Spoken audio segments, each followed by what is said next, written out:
I'm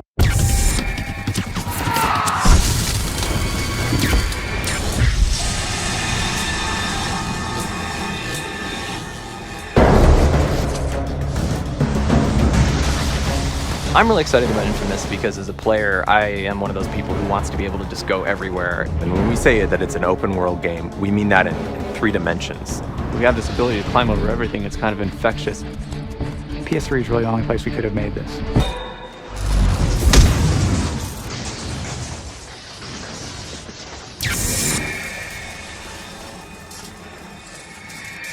PlayStation 3 is kind of like a very deep well, and I have never seen the bottom of it yet, performance-wise. So it's a pleasure to have that freedom, to create a game where you're really limited by your imagination and the hardware is not this roadblock that it used to be. It's a large interactive streaming world with tons of characters, tons of content, and we certainly take good advantage of the hard disk that's there to be shuttling all this information in. But perhaps the most important aspect of it for us is the cell processor. It's this mind-boggling number of calculations that are going into how to get everybody's feet and body lean in the correct place. And on top of that, it's doing visibility, it's doing a whole bunch of our skinning and animation code, it's doing particle systems. And all of this stuff has been crafted and created to run specifically on the cell processors. There are layers and layers of animations. It's something that the PlayStation 3 and our engine actually allows us to really take advantage of, is just layering those and not having to worry about the overhead associated with that. Allows us to do some very creative things and some very expressive things. We really needed to have the power of the PS3 there. All the bandwidth we get out of the RSX graphics chip, the capacity of the Blu-ray. When we're making this game for the PS3, we're constantly amazed by how much the technology allows us to add a lot more. It's cool.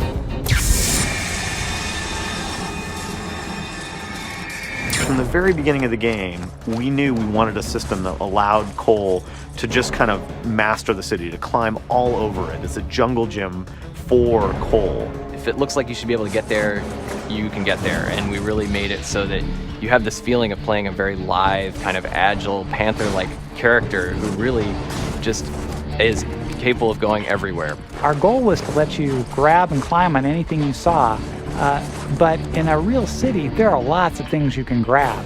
We have a debug mode in the game where you can turn on little displays to show you everything that Cole might grab, and it's amazing. As he moves along the rooftops, there's a sort of rhythm to his actions, and as a player, you feel it. You zip along, you jump, you repulse gravity a little bit, you grab onto a bit of a building, climb up, see an enemy, blast them off the rooftop, and keep going. And it's really addictive. Cole was an urban explorer before the blast, so he already had some physical abilities to climb, and he was obviously brave enough to do it. But now that he's electrically powered, he's even more able to take advantage of that. It kind of amps him up even more.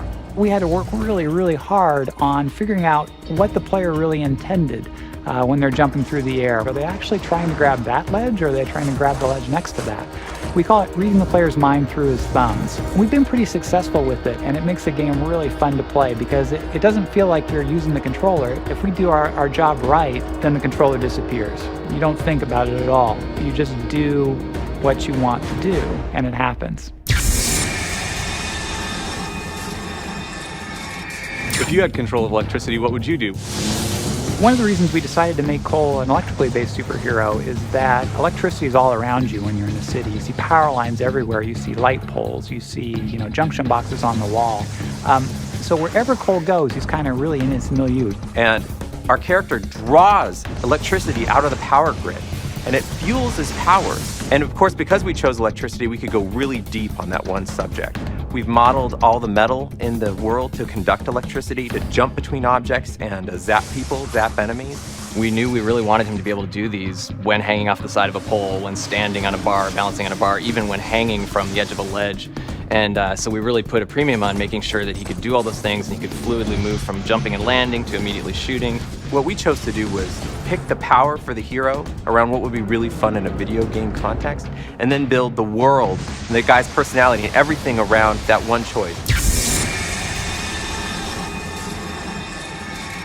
Because we're making a superhero game, or a guy with superpowers, it really seemed like we need to give you this opportunity to be heroic, to make choices that were sort of for the greater good, at the expense of maybe something you might want. And for you to make a choice that feels heroic, you need to be given the option to be a total jerk, to be selfish. Otherwise, there is no choice. The more you use your powers for good things, you'll find that your powers start offering you opportunities to maybe be more precise with your attacks. On the flip side, the more evil you are, the more grand and destructive your powers will become kind of on a course way. And that's kind of our desire to really give the player this experience of, hey, it's the path I'm choosing that matters. The people in Empire City, the people that you're helping, they'll remember if you're a jerk. They'll remember if you're a nice person.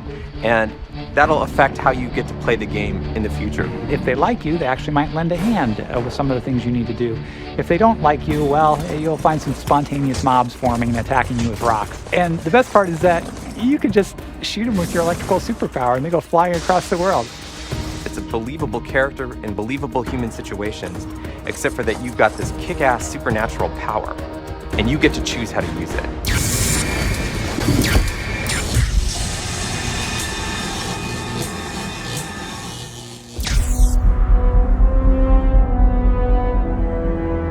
Empire City certainly has a lot of character. The DNA of superheroes takes place in major metropolitan cities, and so we knew all along we were going to do our version of Gotham, Empire City. Real cities are dirty, they're grimy, they've got clutter, they've got garbage in every corner. We started talking about the city breathing, the city groaning, the buildings crumbling off in the distance as music. Like, what would that sound like?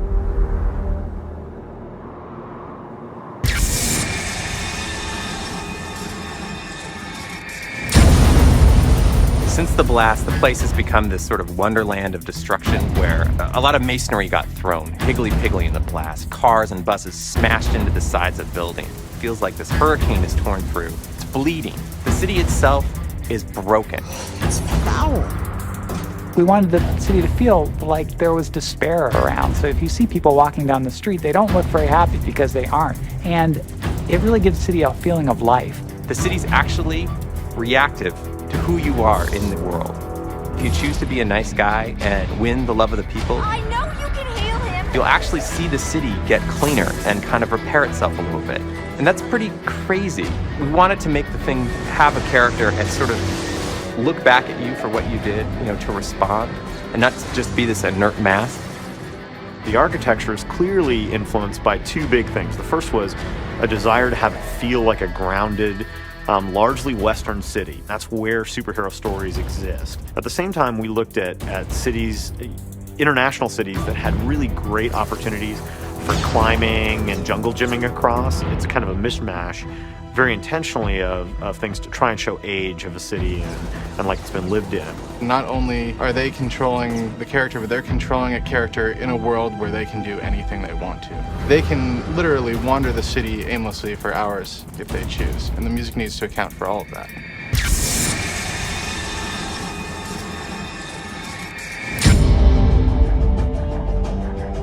It's been really important for us to approach the music like sound design, to really capture the spirit, the voice of Empire City. Even though we're in a big urban environment, we want the percussion and the instrumentation to be very tribal, very savage. One of the first things in this game that I was also approached about, which I've never seen in any other game and I've never had to do either, was to score things in two different ways depending on where you are in the game or how you're doing. You can choose to be a hero or an anti-hero, and the music needs to echo that. That was fantastic, Mark.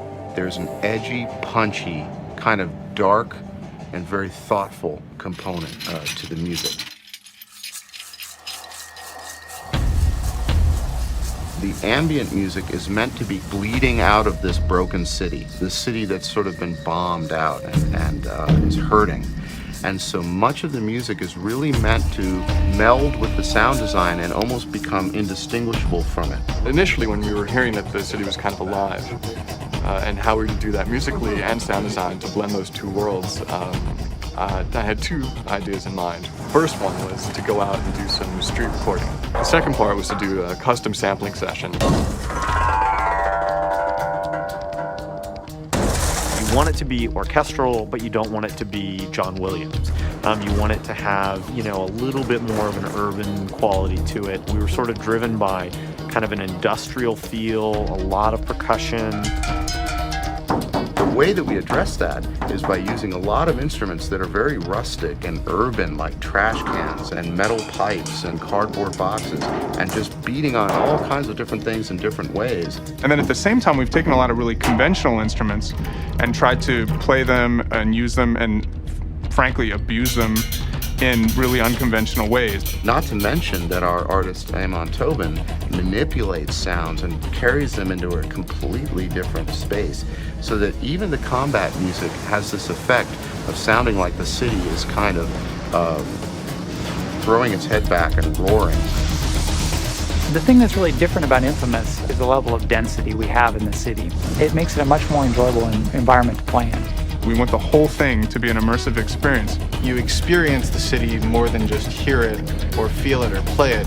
It's the combined efforts that really make Infamous something special in terms of the whole package.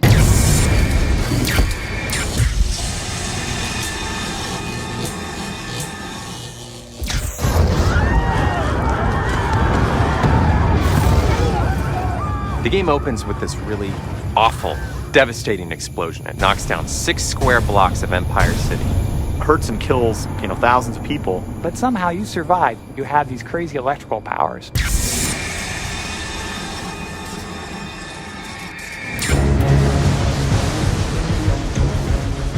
So one of the things that we really find fun about superhero stories is the process of understanding where these powers came from and why they're there.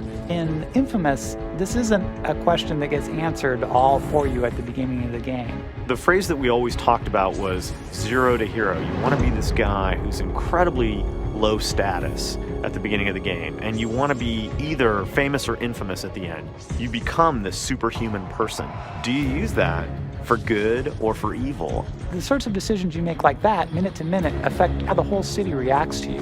There's a lot of depth in the behaviors of both the enemies and also the non-player characters, just the citizens. I've been robbed! The sort of systemic complexity of the game is something that allows the player to have unexpected, exciting things happen. Feds dropped some more medical supplies, but they landed on that roof.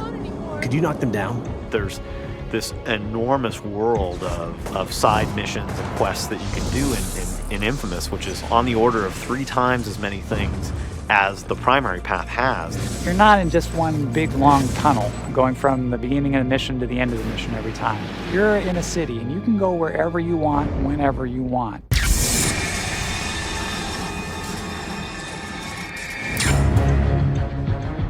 The cutscenes really were an attempt to tell stories that feel genuine in a graphic novel sense. They don't feel like we're exploiting the genre. They feel more like we're part of that genre. Really beautiful, detailed graphic art, but all kind of taken into a dimension where it can be animated and rendered and using effects to kind of tell our stories, at the same time really having it feel fresh and something people hadn't seen a lot of. At first, it's just the standard disaster film where you happen to have superpowers. And as you get more into it, you understand that everything is not as it seems, and that the people you know aren't necessarily who you think they are. It's like peeling an onion. You figure out one thing, you think you understand it, and then you find out that, well, you kind of understood it, but there's something deeper going on. We've hidden all kinds of little narrative hiccups, which I'm sure people are never going to see. The casual player is never going to understand the depth of everything going on in Empire City. However, if you're a really dedicated player, if you're somebody that really wants to know every last bit of what's happening, it's there for you. You just have to decide that you want to explore this huge 3-dimensional sculpture that is Empire City. And you can just go right down the rabbit hole.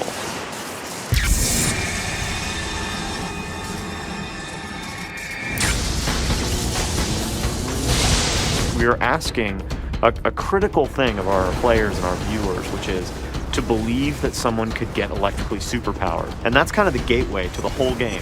Electricity is great because it's kind of malleable in what you can do with it. I mean, you can do the obvious, which is shoot somebody in the face with a lightning bolt, which is, I know, for me, kind of a core fantasy. He starts out with 2 or 3 superpowers he can do, and throughout the game we unlock more and more of them. He starts off with the ability to throw electricity from his hands, and he has the ability to throw out electromagnetic pulse waves. It's an electric wave that's traveling out in front of him. Everything from that to the really crazy stuff you might expect with lightning, which is calling down a massive thunderstrike. They're more conventional things like grenades and rockets, but we've framed them in a way that it is Cole using and extending his powers. Over the course of the game, you end up getting another 15 or 16 powers, and those powers, in addition to the ones you start off with, are all upgradable, at least 3 ways, and most of them actually end up having good and bad upgrades you can do depending on how you're playing the game. If you multiply it all out, I think you got over 80 powers that you end up with. Cole is very dependent on electricity, and while it's a source of his strength, there are also a lot of weaknesses associated with that. I'm so totally grateful. You're a lifesaver. One of his powers is that he can kind of resuscitate people who are injured, or on the other hand, he can drain the electricity from people in the game and use that to fuel his own superpowers. Anytime that there's an interesting resource that the character wants that inherently hurts someone else, you're faced with this choice of, I want this thing, am I willing to hurt this person to get it? So in a lot of ways, he's kind of challenged by this gift. This is a game that delivers on something I've thought about all the time, which is, if I had superpowers, what would I do with them? You know, if I could turn invisible, would I go on a stealth mission for the FBI, or would I sneak into the girls' locker room? You know, these are the kind of challenges that would be presented to you as a real life person when given superpowers. We really wanted to kind of take you through that journey that you read about in graphic novels and you see on superhero movies. We wanted you to play that.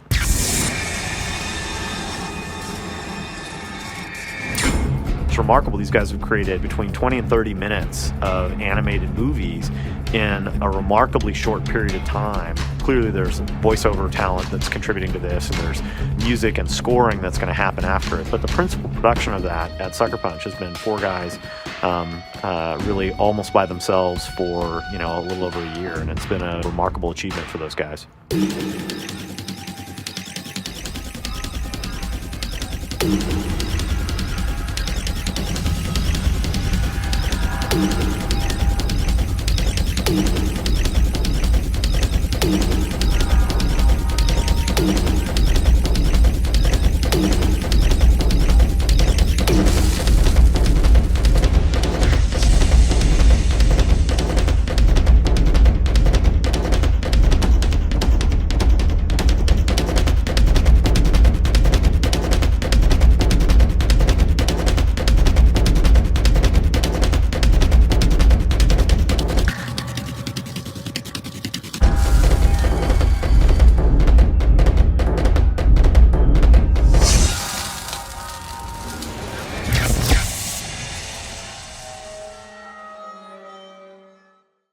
you